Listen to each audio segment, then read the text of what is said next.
Hello everybody. It is now just afternoon. It's just past midday here. Figured I'd get this one out of the way.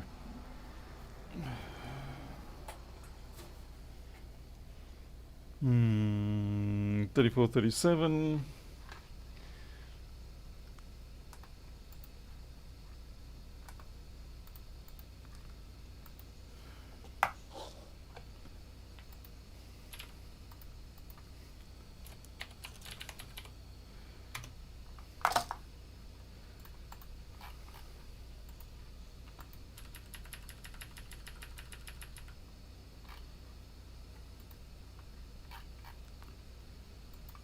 Eight two zero.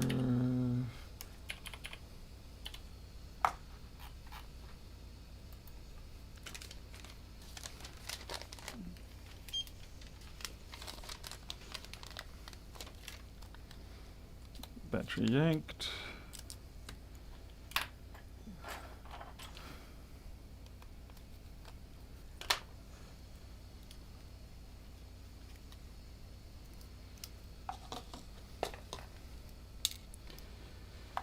Alrighty, so this one intermittently over a period of months seems to have gotten worse and worse. I can fairly sure I see some sort of slight liquidy looking areas. Let's see what a chipmunk has to tell us.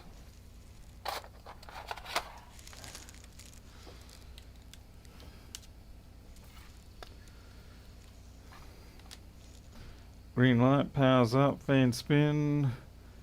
Okay, that's basically doing a normal boot there. Alright, so I'd say during the shipping, it's once again probably a bit of corrosion, and so it's sort of changed the corrosion, cracked it up, disconnected the short, or maybe something like that. Okay, 820, just doing the usual marking of everything. Let's get it all out. I think that battery's been replaced by the looks of it. I could be wrong. Hey Pedro, what are you doing here? I thought you'd be out and about in the lovely state of Canberra, ACT rather, town of Canberra, scamming the living daylights out of people. Yep, this has been replaced.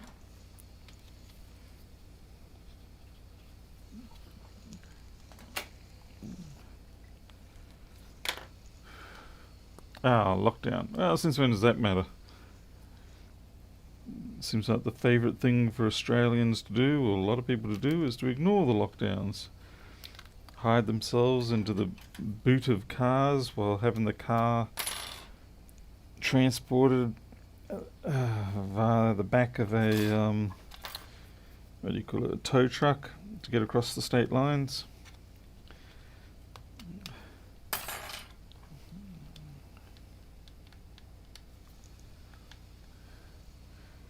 You're a responsible citizen. Right up until you got to stop scamming people to get your cheap, dirty MacBooks, just so you can sate your addiction to fixing them. Okay.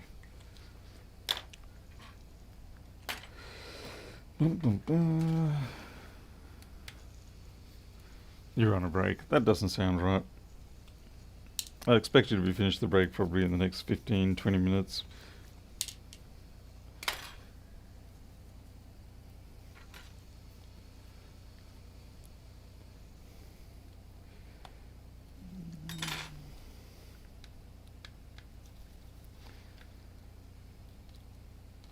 Oh, we did get some news on the house tiles that we were looking for. Apparently the supplier has managed to conjure up to 170 odd square meters from overseas, so that sort of solves our 150 requirement. Now initially it was going to cost us a little more because of the extra work they have to do, but then they said, well, because of the issues we put you through, we'll give you the discount back to what you originally were going to pay per square meter. So that's That's kind of nice of them to make us feel like we should be thankful to them for the fact that we even get the original price. Anyway, we're happy to get them. Hopefully they'll arrive sometime around Christmas. We are having to put down 50% to secure it, and the little screw down tab on this heatsink just came off. Oh dear God, yeah, the corrosion's terrible on this. You can even see it there yourselves. Yep. Oh, and there. Yep. Okay, this is definitely a corrosion job, which is good. Nothing like a bit of, hopefully, semi-mindless janitorial work today. Besides, most people seem to like the janitorial jobs.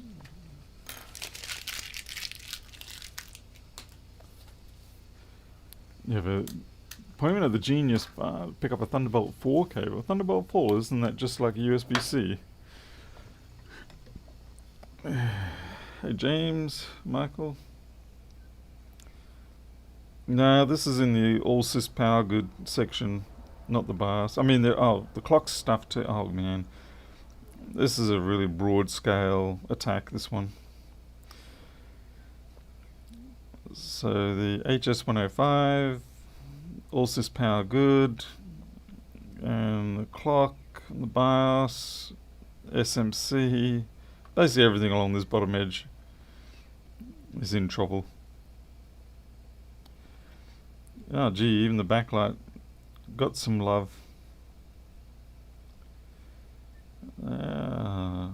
This is a good one. What size is this? It's a 1.44. I could actually just replace this board, but nah.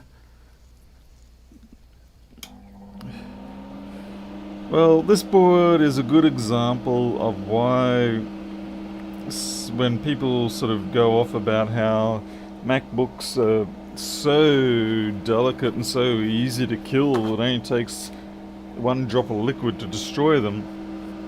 It's a good example of why that is pretty much an anecdotal type thing.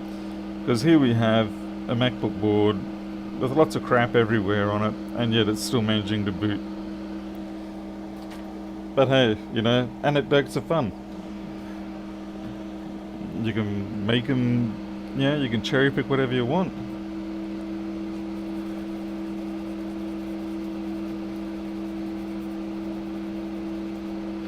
It's like humans, you can knock your arms and legs off and a whole lot of other things and you won't die. But if you get one itty bitty little hole in the wrong place in your heart or something like that, then boom, you're dead. So yeah, it's all a matter of placement and luck.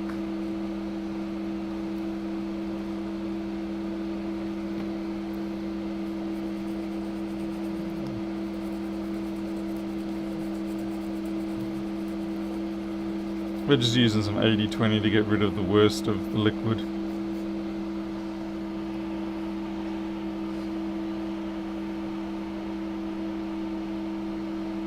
Hey Hyperman, what are you doing? Budging at work soldering. Oh, what are you fixing up? And what are you at the Stockland shop at the moment, or are you at the new place?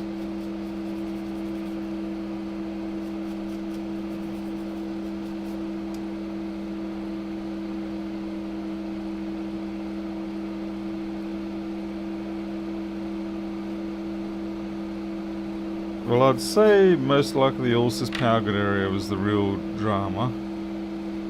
There's some weakness down there. I can see like that bottom resistor there might be a little bit less than connected.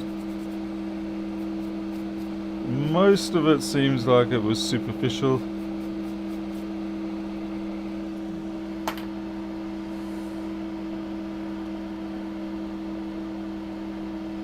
Let's see, the G3 hot pad on the 9500. It might be. It doesn't look like it was run very long while it was wet. It certainly has been run while it was dry, but I'm not sure about it being wet.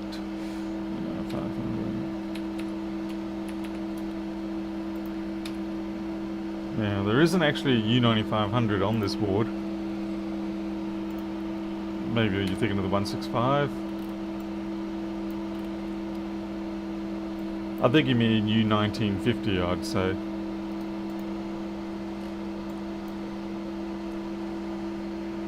Same place, still building a new shop, working on a Lenovo tablet that a customer busted the charge port off the board. Yeah, well, yeah, if you are going to sit there and you're going to tell people that you'll fix everything, then you got to suffer that.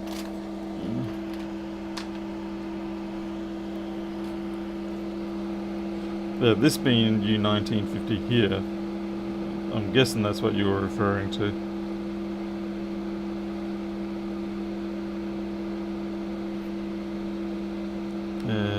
Yeah, there's definitely corrosion. That really does need to be replaced, that one.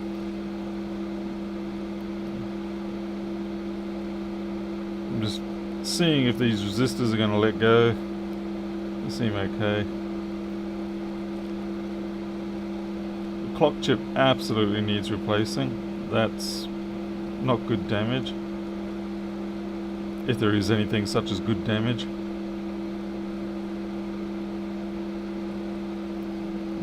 Bus chip's got a little bit of corrosion on it, but I don't think it's critical. And the SMC area, that was just superficial. Nothing's really chewing away. That's surface only. Yeah, I'd say the RTC clock chip and U1950.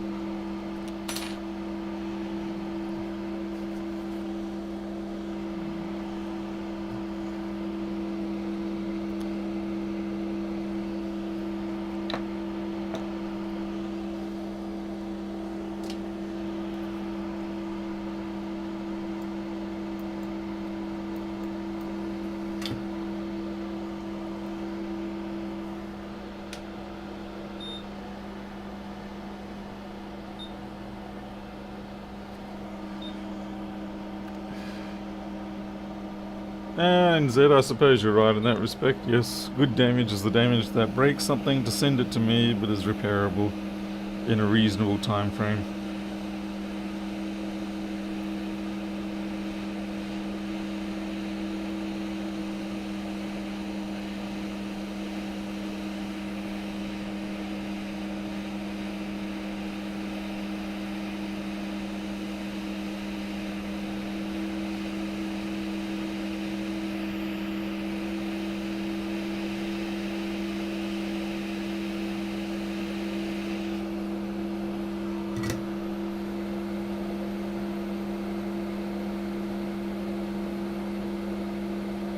Yeah, you can see that pad was chewed out.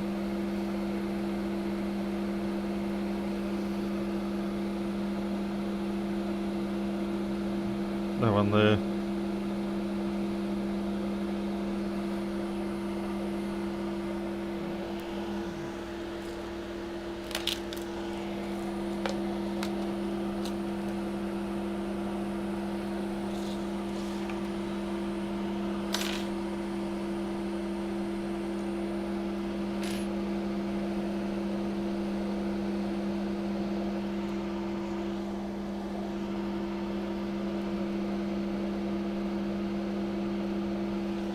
I think that's basically going to be the majority of the type of damage that we're going to see on this board.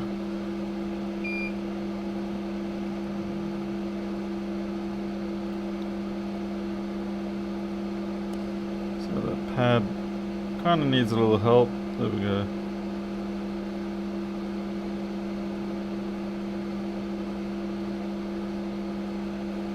Should be good.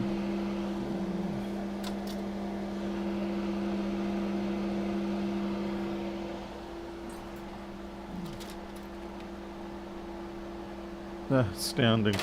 I want a 3437 and I pick up a 165. I'll always get what I'm not wanting.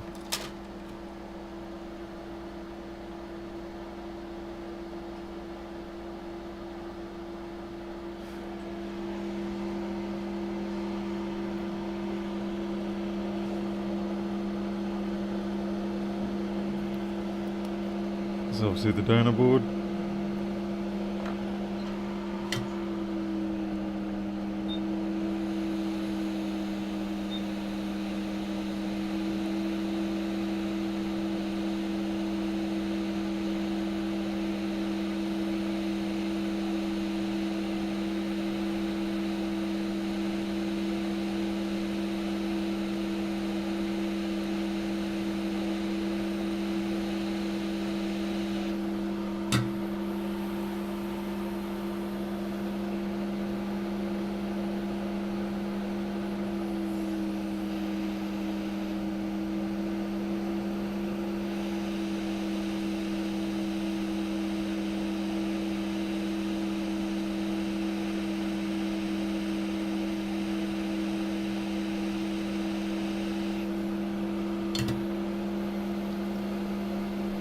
still running a little bit on the shakes here.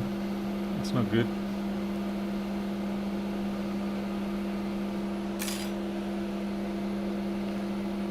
Still not getting my sleep that I need.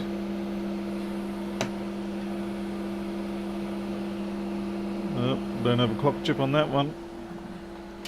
Surprise, flippin' surprise. I don't think I've got many clock chips around here anymore.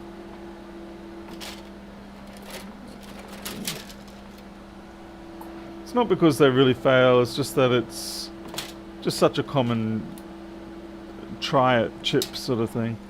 And because it's so easy, you know, just grab one, try it, see if it fixes the fault, and then you forget to retain the one you thought might have been broken. It just gets thrown in the bin.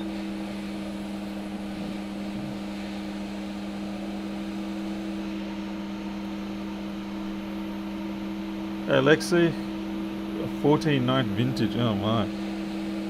I've got a bunch of old white MacBook laptops out the front at the moment. They're just going to go straight to recycling. I think there's about 5 of them in a box.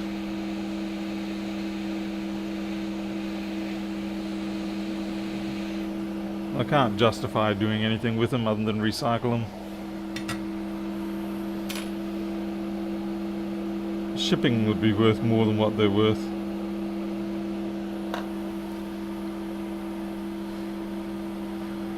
Hey, Alsamoth. Oh, Miles is here. Okay, Miles.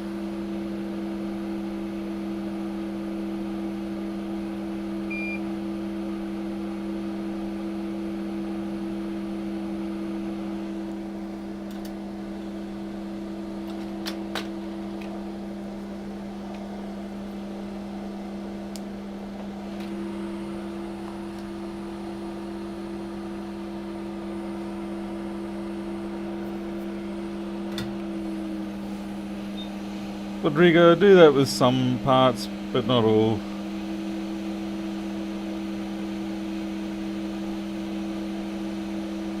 Things like ISL 9239s and 40s and SMCs, I tend to retain like that.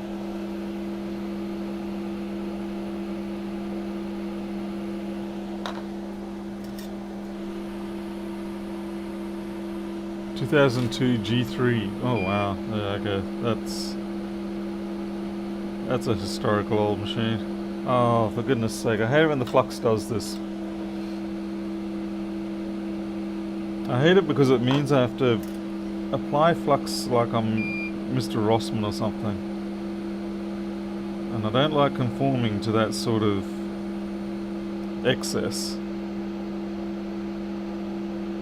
I'm just going to have to do it this way.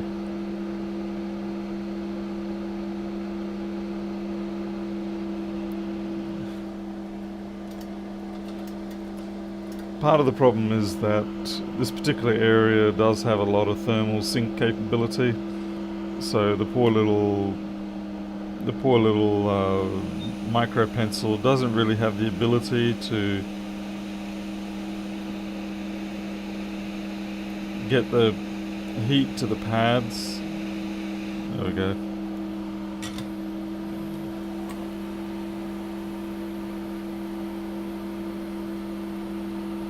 You even keep TriStars. Okay, that's definitely not something I ever keep. The only time I'll keep a TriStar is if I know I'm just going to be reballing it.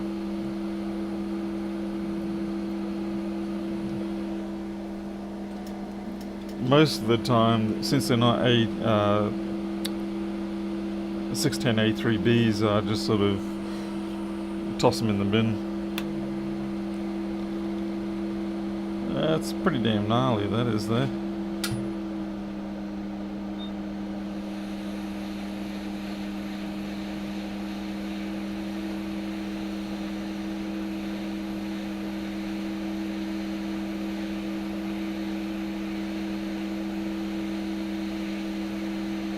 Yeah, I don't like the look of that chip. I'm going to give that one a pass. Big fat pass.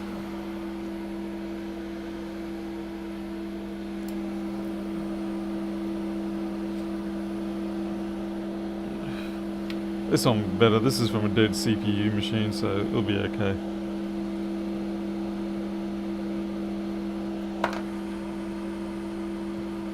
ATW.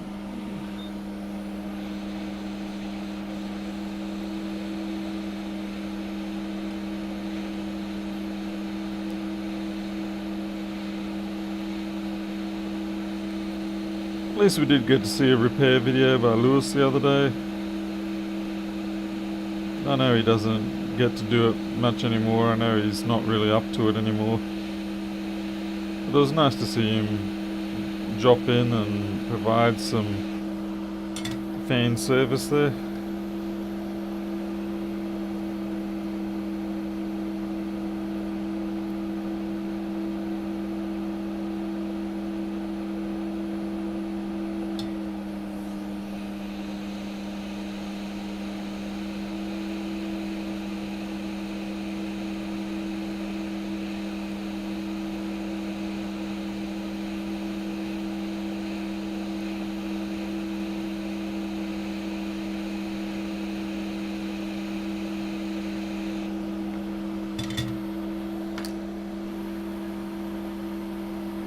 Oh, the new velvet purple blue look. That was certainly a little bit different.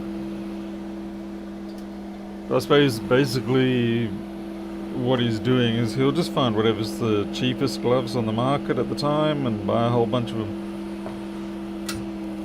When it comes to gloves, you don't really care too much about it being a fashion statement.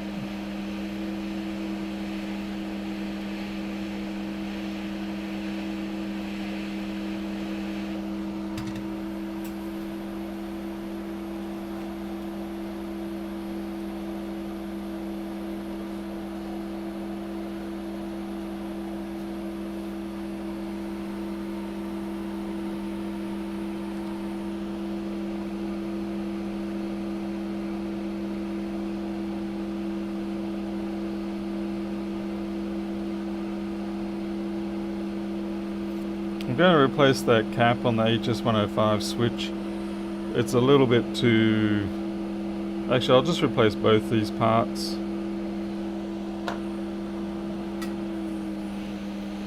It's not unusual for corrosion to get underneath this chip.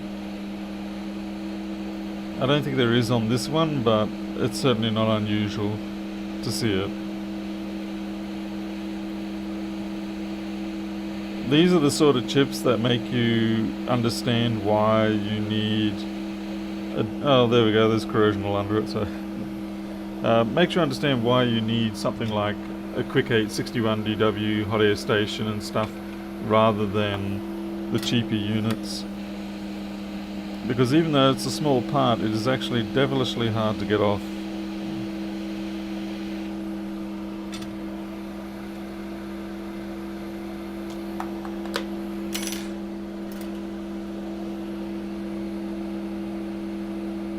That's some pretty serious gunk under there.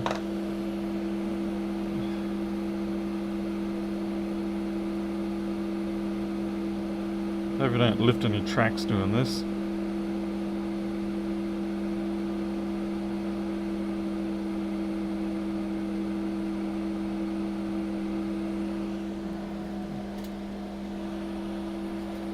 Thanks, Greg.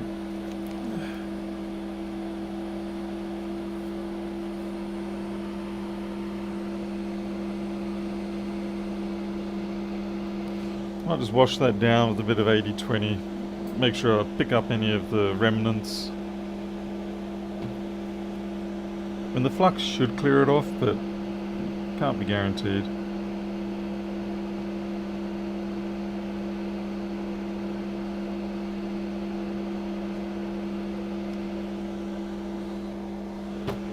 This chip is a little bit more at risk due to the fact that it's like a DFN type footing package, as opposed to say this one here, which the pads are all well clear of the body itself. But when you start getting the pads underneath the body, that's when this sort of thing pops up a bit more.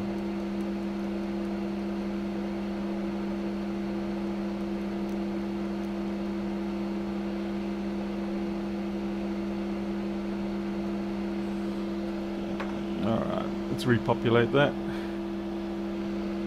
Oh, you're welcome, Tom. I had my second coffee for the day. I thought, yeah, let's attack this job.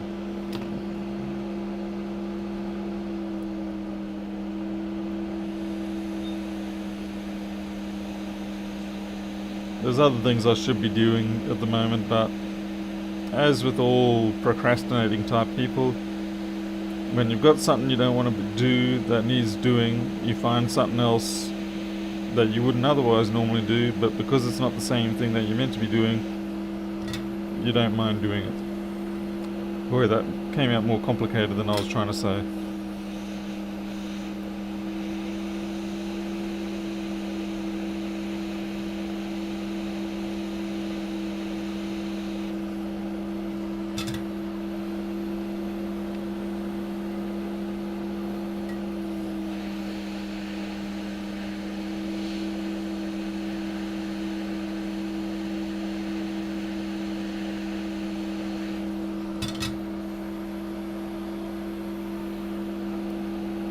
NZ, don't be too critical of those people. They're dedicated, hard-working people. I mean, come on. They take the time out of their day doing whatever they're supposed to be doing, usually being better than me.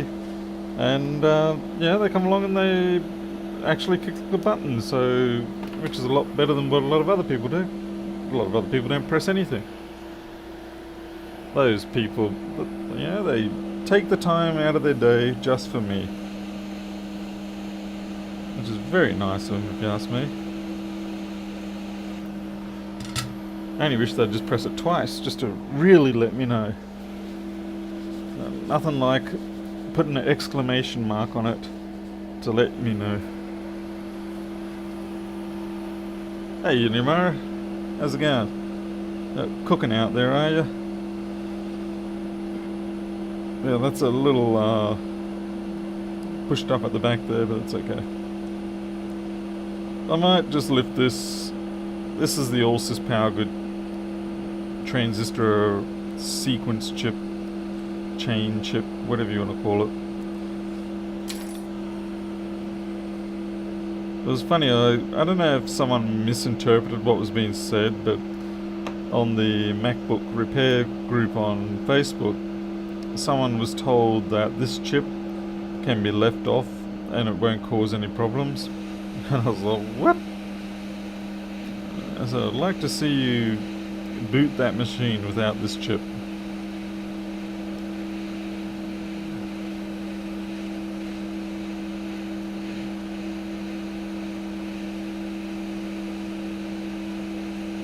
Like I said, I can only imagine something was mistranslated, or I don't know, but it was a bit of a laugh.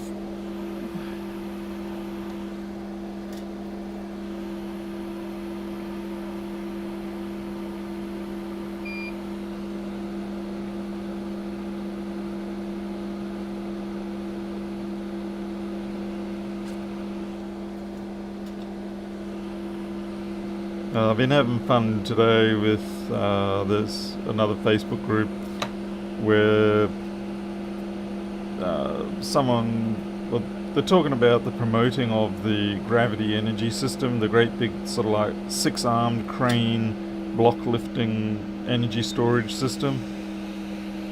And I'm basically saying to them, I said, this is basically nothing more than venture capitalist scam bait.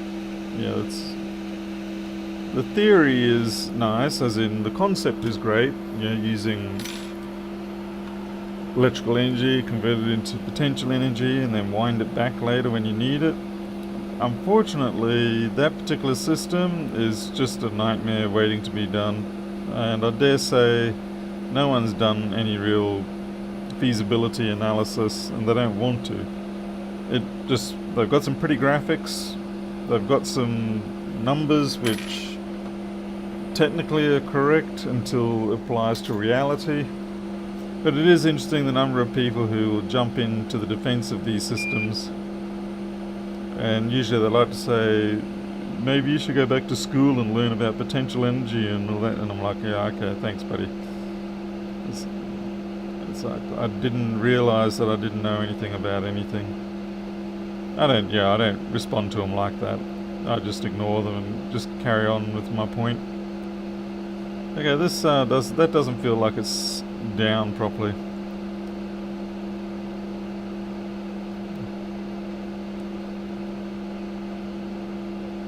Yeah, there's not enough solder in there.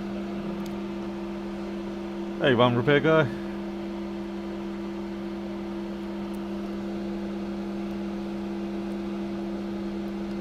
I mean, yeah, theories are one thing. Implementation is the key, though.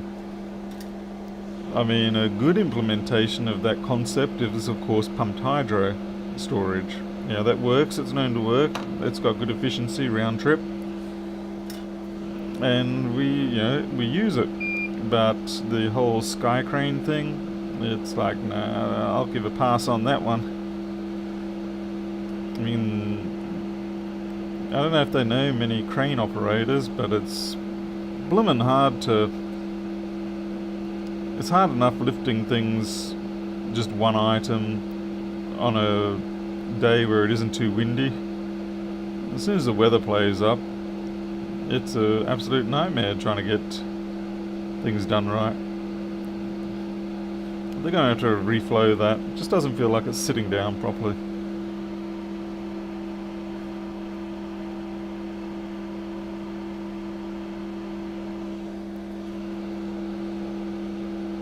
Yeah, I mean, efficiency itself doesn't really matter too much.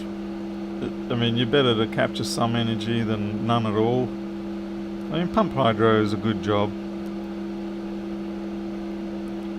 But the bigger problem with this whole sky crane thing is simply that mechanically it'd be an absolute nightmare to use it. Maintenance would probably kill you.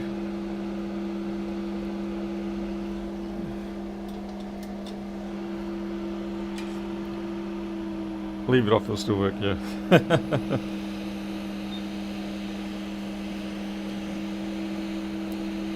But it is interesting how the discussions always devolve very quickly, which is sad.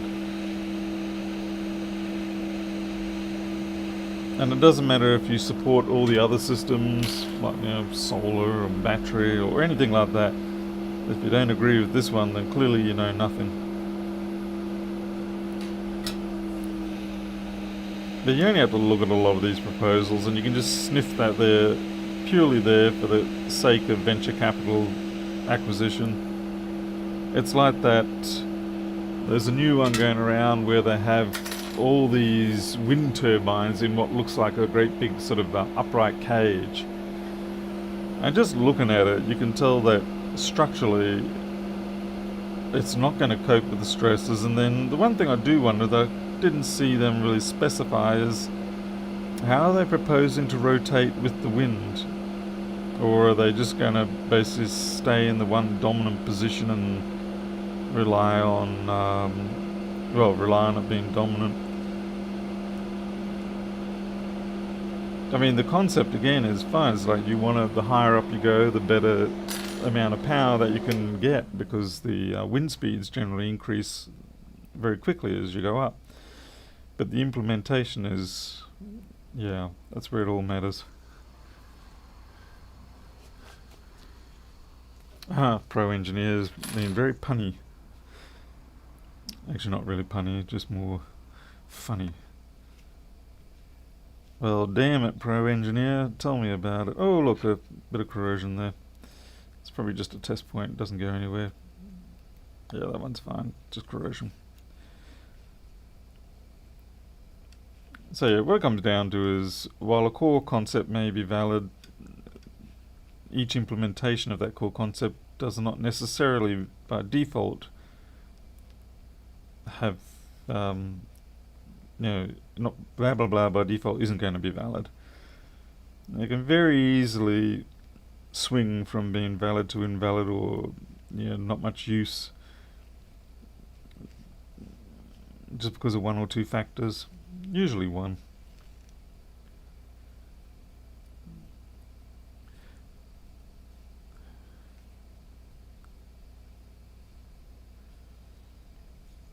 Alright, I think this thing might be good enough to live. I'll just clean this up.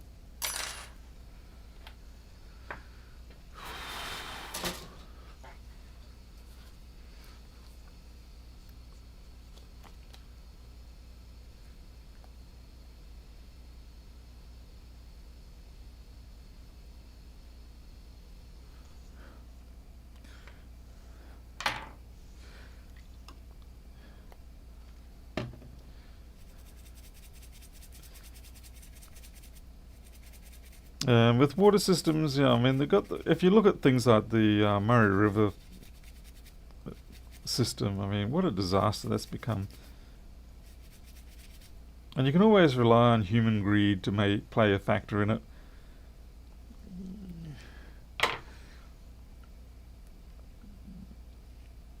Like, I know the locals here, some of the locals here are all up in arms because there's some conservationists rather, looking around at the new dam proposal, and the locals are going off sort of saying, when I say locals, I mean, you know, Charters Towers, people like myself, I guess, going off saying, you know, the water gets wasted anyway every time it really rains and it flushes all out to sea and stuff like that. And it's like, well, you know, it's the whole ecosystem is based on the idea that the water is flushing out to sea, and we've already sort of inhibited it a little bit with the existing dam infrastructure. And I'm not saying that it can't be further dammed, that's not what I'm saying, but I'm just sort of fighting against the mindset that it's just wasted water. And then the counter argument was that, well, after the first big flush, we don't need any more flushing. And again, you know, it's not really a once it's done once, it's done. You know, you do need to have a bit more of a flow for a longer period. And it's just, people don't want to understand ecology because it gets in the way of what they want. And I'm not saying that we shouldn't do anything. I mean, obviously if we want to exist still, we do have some impact on the planet, no matter what we do. And it's a case of measuring it up and balancing it, as opposed to just sort of going, nah, mate, it doesn't affect us, let's just do what the hell we want, which is kind of where we've been going for a little bit too long now, and it's time to put the brakes on where we can, or improve things where we can. Probably should have started back in the 1980s or 70s, but, you know, better late than never. And I'm not saying, yeah, we all go completely greedy and just live in trees or something like that. I'm just saying, yeah, let's do what we can to improve things. And stop being so self-centered in regards to how we impact things.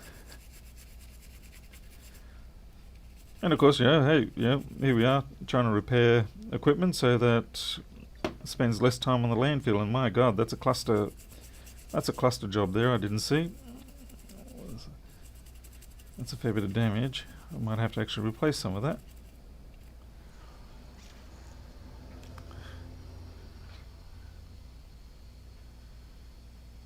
Yeah, pro engineer, exactly. It requires honest management, and I think that's the trouble, is that the honest aspect kind of gets thrown out into the wind because it's like, well, that's inconvenient, it's hard work. I don't see any issues today, and so there's probably not going to be any issues tomorrow. Selfishness and self-centeredness is something that we really do have to fight against. It's natural. It's the human greedy gene. Well, in fact, it's actually just everything has that greedy gene. We just happen to have the ability to do a lot more damage with it. Have you ever fixed your own laptops? Oh yeah, several times. I'm not sure I could live in a tree. Yeah, when I was up in Kakadu, most of the time I was very happy to just be out there and wandering around, doing my own thing. I didn't care for anything. I just wanted to live in the bush all the time. But I sort of changed a little bit since then. But certainly I'm trying to do what I can out here. I feel like I'm doing quite badly. I look at the amount of trash that I throw out every week, and it makes my heart sink. And I'm just trying to work my way towards doing better.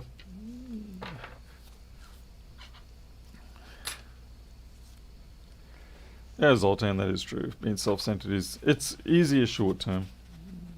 Long term, if you're still around, if you haven't already died, it's a lot harder. But the trouble is, it's easier to defer things to the future, in which case, not that I'm really one for save the children type thing, but it's your offspring that have to deal with the legacy of your choices. But everybody finds a way to justify their choice. I mean, you wouldn't be making that choice in most cases unless you had a way of telling yourself that it was okay.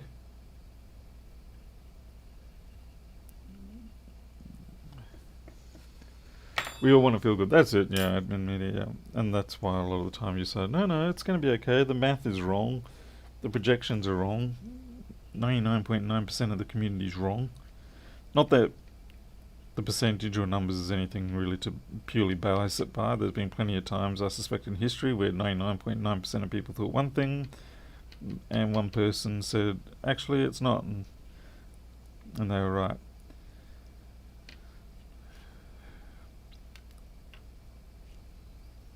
So you can always find cute little counterpoint snippets in every debate.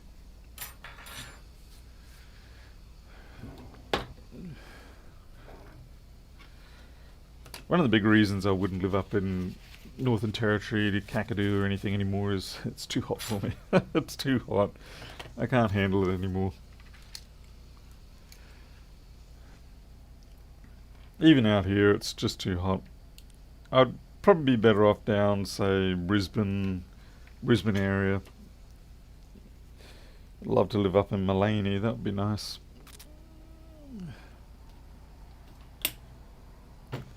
Alright, let's see what happens.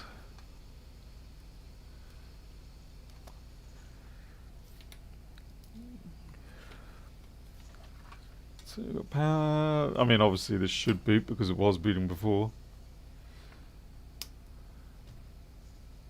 And now we get nothing. Right, so I've gone from something to nothing. That's brilliant. Seriously? You really are going to... Okay, what did I botch up? What have I destroyed? What went wrong? Did I put something on backwards? Did I complain too much?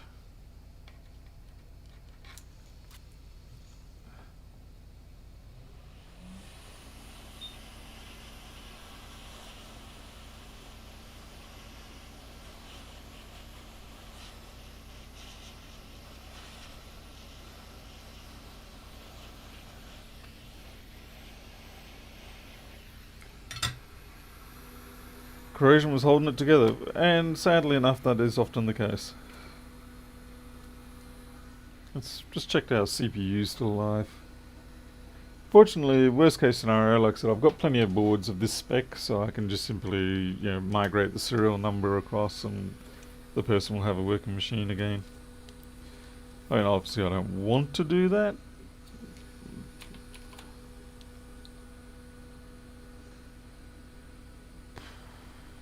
$31, that's pretty good.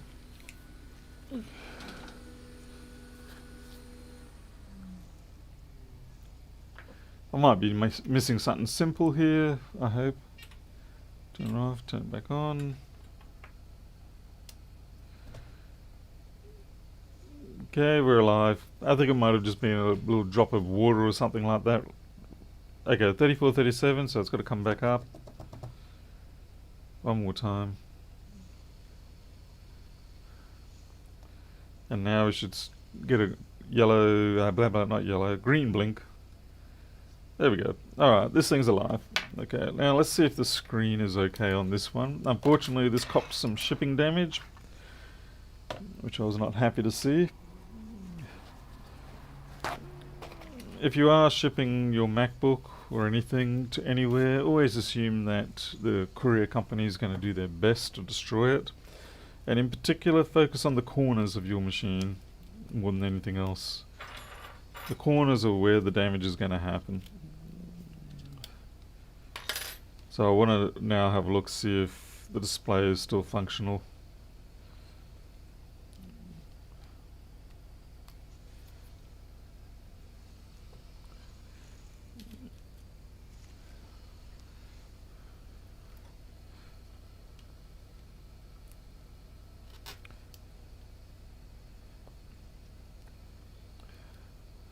I will say that is the one downside, if there is such, for using the metal chassis like they do on the MacBooks, is that if it does take an impact, obviously that damage remains somewhat permanent, as opposed to a plastic chassis where it gets a bit of scuffing and then bounces back, so to speak.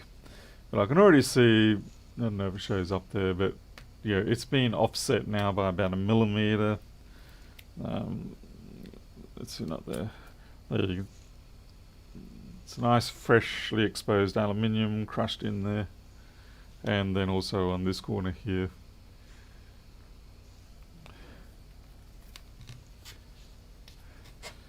So I can fix up the offset just by adjusting the hinge screws, but if there is damage to the actual display, there's not much I can do about that.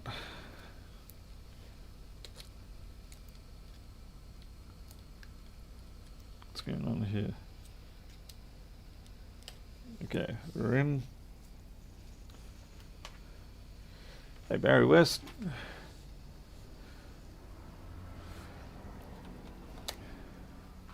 Yes, it's $5 extra bubble wrap goes a long way towards saving a $400 screen.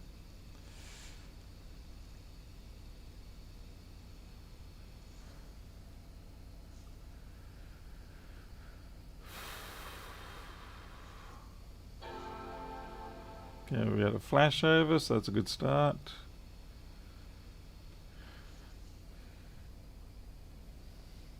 Alright, something's not quite right here to start with, because I'm not getting my USB stick showing up.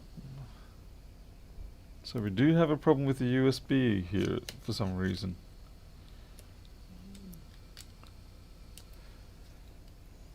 Let's try on this side. Except I can't, because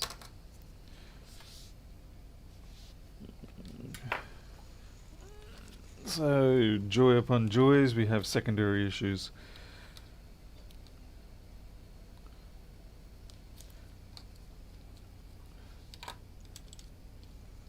I don't know if this battery is charged or not.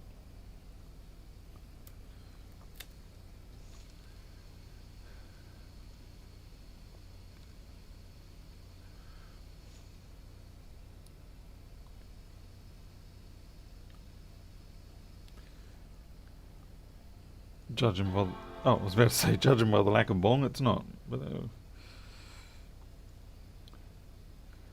alright, so that works on that side. There's definitely something amiss with this port. Here we go, plug that in. But our right side USB port is not working. We'll plug the Chipmunk in and see if the Chipmunk shows anything, see if we've got power, and we'll see whether it's just a data issue or... Alright, interesting. Okay, the Chipmunk, it's showing it's got some kind of power. You can barely see that there. It's barely glowing. But the 5-volt line is not active, so that means there's a problem with the connector, or there is a filter or something like that going to the USB port. That's cool. I'm not too fussed, too worried about that, because at least it's something that we can track down, and it's only on the one port. So we either have corrosion on the power switch for that port, or we have a damaged port. Hey Jim, how's it going?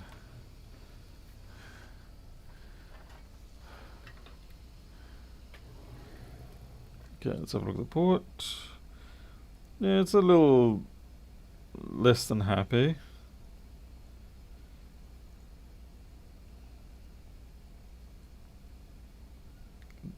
That port there should be cleaned up for the ultrasonic. Okay, I would say it's probably something to do with those chips there.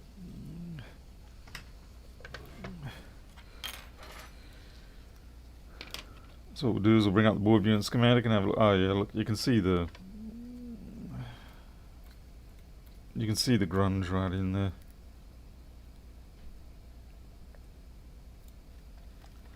Let's verify that.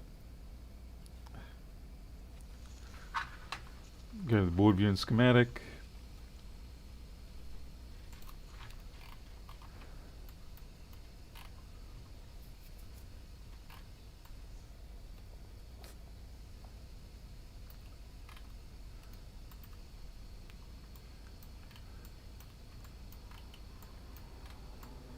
Okay, U4600, and there we go. That's the chip there. So yeah, that's why we've got a problem. So we have to take that off, replace it, and we should be good. We'll also replace this one next to it, which I'm not sure what that's for. Okay, that's the display port connector. So we probably wouldn't have picked that up initially. If the person does use the display port, then they would have noticed it. So we'll remove both of those parts and restore functionality.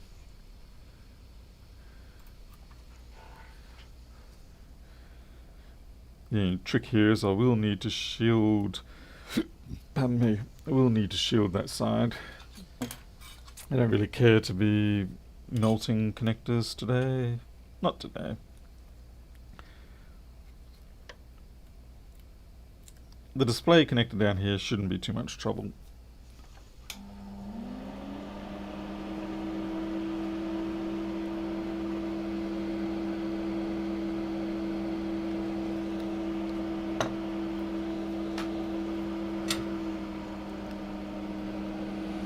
So we're not quite hitting Lewis-Rossmann levels of flux, but you know, we're trying to help keep the economy running.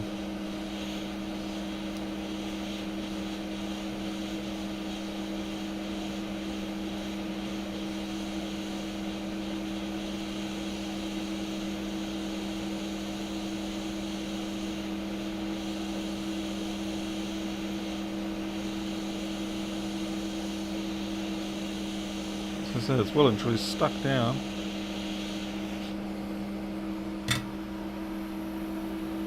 Yeah, Pedro, still 34, 37.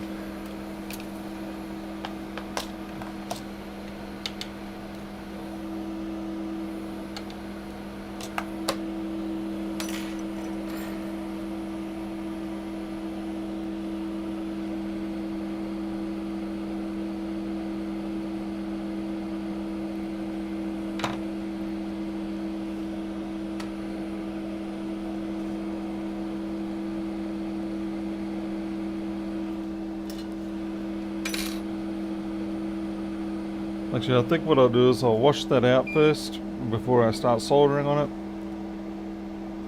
it. Easier to get that sort of sugary liquid damage out of the way before it starts mixing up with the flux and solder too much. So you can see it came off very quickly once I used some 80-20.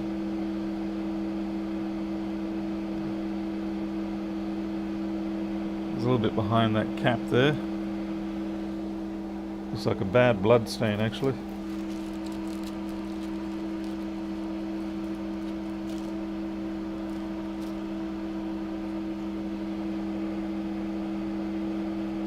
Although Lewis tries to shame me into many things, he doesn't have a lot of success.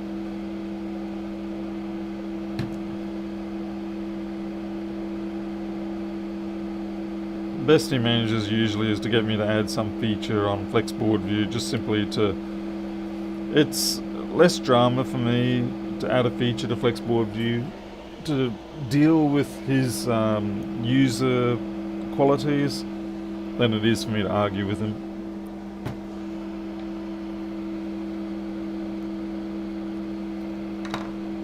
Sometimes you got to know which battles to pick.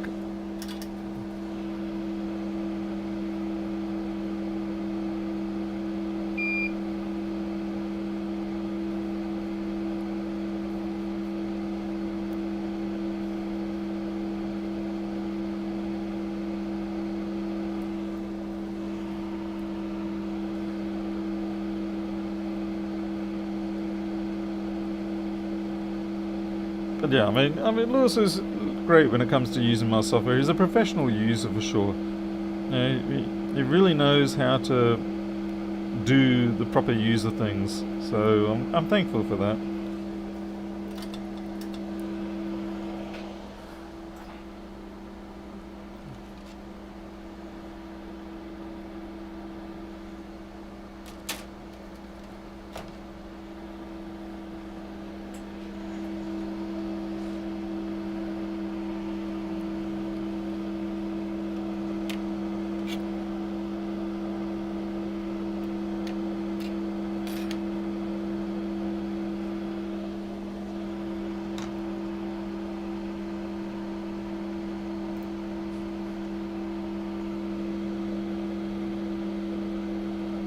By the way, a few of you, if you are in the repair industry, you may have noticed that there's been mentions, and people like myself and Pedro have been bringing up that there is a new person in town who is producing board views for Flex Board View, or for everybody really.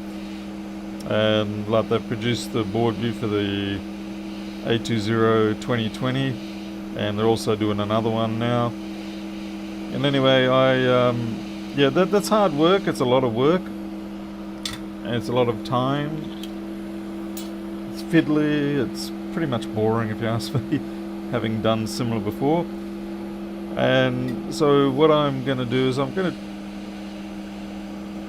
paying this person. Basically, I want them to be able to do this kind of work because someone needs to be able to do this work, because we need board views, obviously. So I'm going to make sure that they get reimbursed at some level. So I'm going to be putting up money out of my own pocket to at least cover the very minimum, nothing else.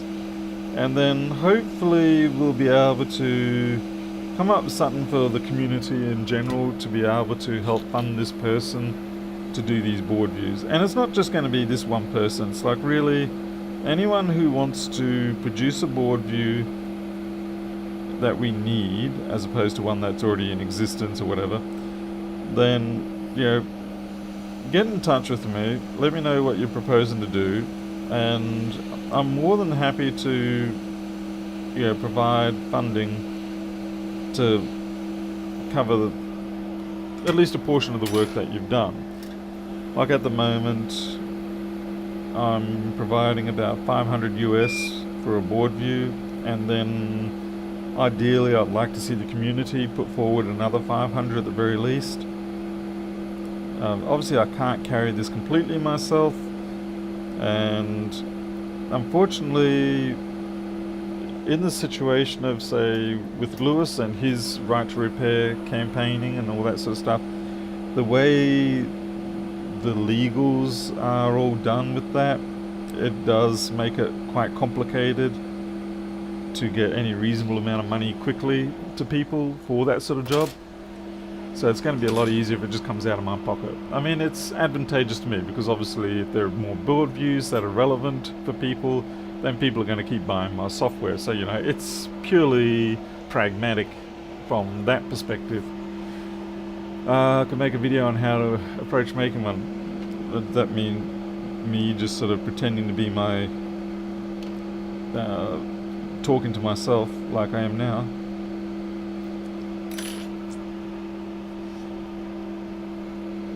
Well, yeah, I mean, Patreon's one option, but I was just thinking just simply PayPal contributions. They already have PayPal, and at least, you know, if you pay them, you just pay them directly. And I'll list their details if they allow me, and what boards they're doing, or what they have done, and people can, you know, choose to contribute or not. I mean, I just hope that the amount I'm offering is enough to make them feel like, you know, what they did was worth it. I would obviously, you know, I'd love to give them a lot more, but I do have to be realistic about my own expenditure.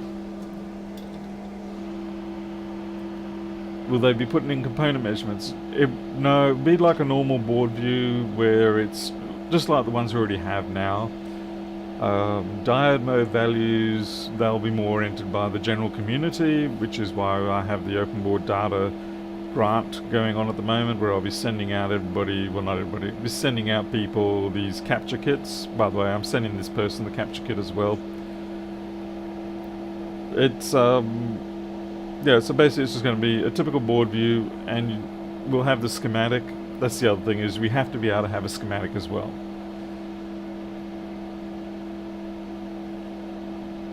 I mean, you can put component values in a board view, but generally we just refer back to the schematic anyway. Alright, so that's those two parts fixed up, so hopefully now our USB will work.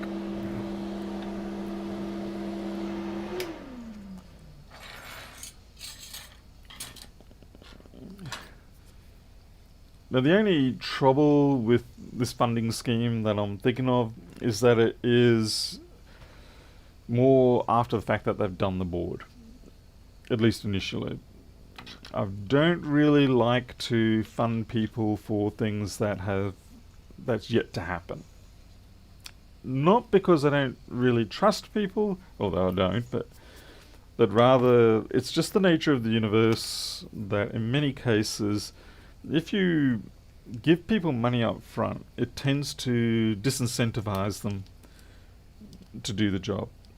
Now, I'm not talking about this person specifically, I'm just talking about just trying to keep the flow of things going. Most of the time, the people who are going to do this would do it anyway. In this particular instance, the person, they were doing it for their own work, and they were kind enough to offer it out to the community.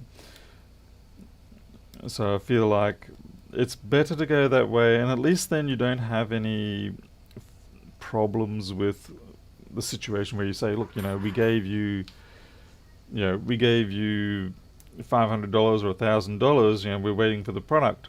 Where is it?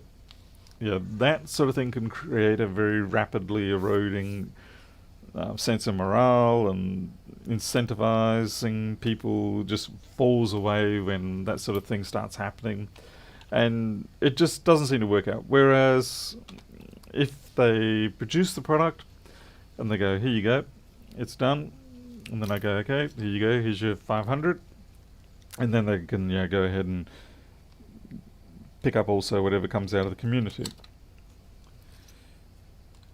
It just seems to work out more consistent that way, as opposed to saying, here you go, here's your funding, give us the product when you can. Because life is very cruel in that way, and it does have a bad tendency of things come up. Life events, we all know it, we've all been through it. And before you know it, 6 months down the line, you still haven't managed to produce a board view, and it's playing on your mind, and it becomes a toxic thing. And it just sort of becomes harder and harder to sit down and do it. And if you ever do it, it probably gets done with poor quality, simply because your heart's not in it. Get Lewis to do it. I think Lewis is probably busy with enough things. Yeah, prepayment puts undue pressure on. At least post-payments, it's straight away, it's a reward for the work you've done. Okay, so now our USB is working, so that's good.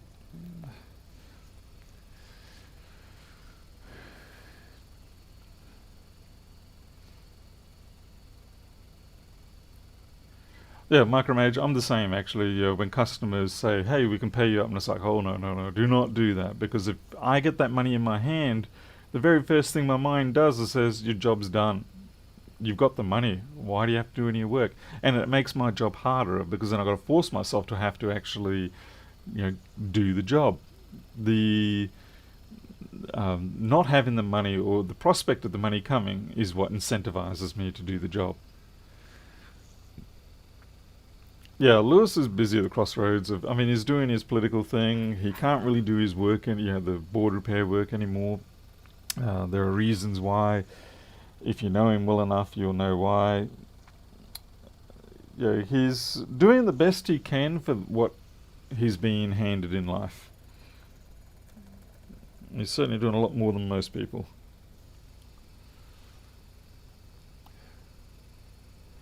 Is Flexible View a tool for making board views or the better tools? Currently, if you use things like KiCad, Eagle, things like that to actually build the board and the schematic, then you can export them in a way that Flexible View can use them. I will be working on an editing version of Flexible View, but that's still 12 months away at least. I haven't even fully completed the open board data version of Flexible View yet.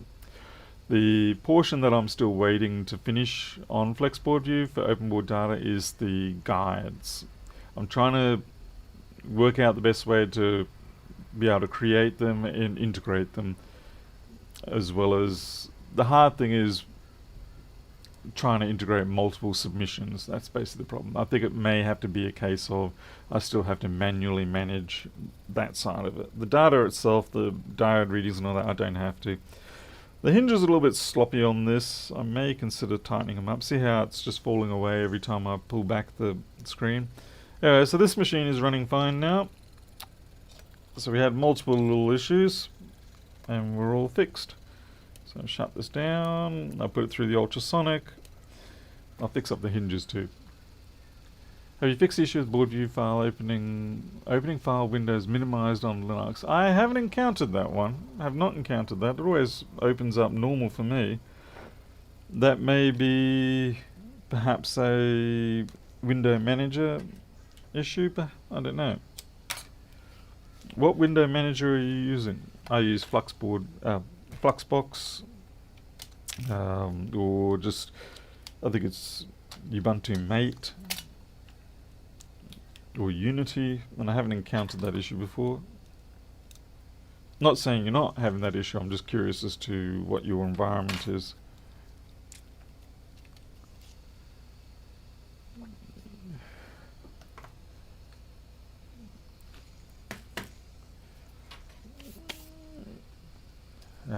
Flux all over the fingers, not good.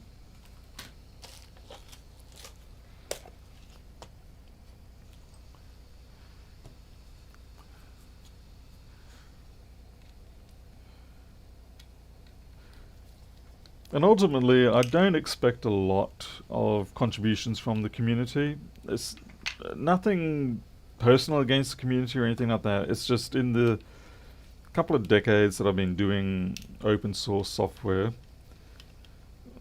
you will find that maybe 0.1% of the people utilizing your software or whatever it is that you produce for free will step up and contribute. And it's not because people are specifically greedy or don't want to contribute. It's just that often there are many other things that need that money before they can say, you know what, I've got $10 here that I don't have to use, so I'm going to contribute it. Yeah, there's priorities are what matter.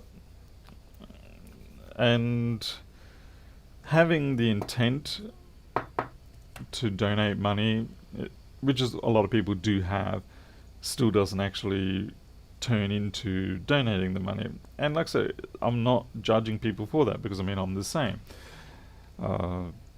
It's just a case of sometimes you just can't. You want to, but you can't.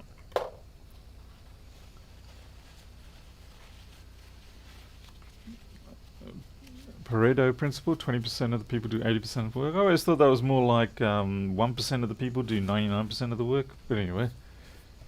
Yeah, Yunimari, you're sending business. And clearly I've got my own structure set up here. I have my open source development, and I give away a lot of software for free. I have for many, many years. But at the same time, I do also have my commercial developments, such as in this case Flexboard View, where I do manage to make the money. And the money I gain from selling Flexboard View allows me to be able to produce more open source software, because I have a funding source. So it's a balancing game. I can do technical writing, you're just not a coder. The trouble with technical writing at this point is that it's hard to do technical writing without a platform that's stable, and right now there's so many changes going on with things like Flexboard View that it's hard to write any documentation. I know whenever I've written documentation for my software, half the time before I even finish the next page I've already changed things, so it's like, yeah.